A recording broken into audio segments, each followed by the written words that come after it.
క్రైస్తవుల, బౌద్ధుల, ముస్లిముల, హిందువుల కాదు.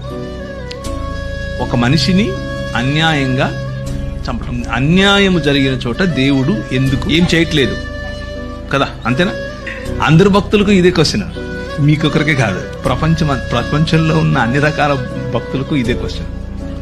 అయితే భక్తులు ఏం ఎక్స్పెక్ట్ చేస్తారంటే జరగంగానే ఆయన కత్తెత్తుకొని వచ్చేసి వేసేయాలనుకుంటారు. But God doesn't work like that. ఆయన అలా పనిచేయడు. ఆయన ఏమంటాడు అని అంటే, నా ప్లాన్ ఒకటి ఉంది, నేను చేస్తున్నా. మనం అనుకున్నట్లుగా కాకపోయినా ఆయన తనదైన శైలిలో, తన పద్ధతిలో సమస్తాన్ని నూతనపరుస్తున్నాడు. కొందరికి ఛాన్స్ ఇచ్చి నూతనపరుస్తాడు, కొందరికి పళ్ళు రాలగొట్టి నూతనపరుస్తాడు.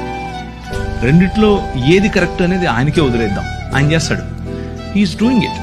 నాకు ఒక పద్ధతి ఉంది, ఆ పద్ధతిలో నేను చేస్తున్నాను అన్న కమ్యూనికేషన్ మనకి ఇస్తాడు. And it is your right, because your మీ హక్కు అది, ఎందుకంటే మీరు ఆయన పిల్లలు. రైట్?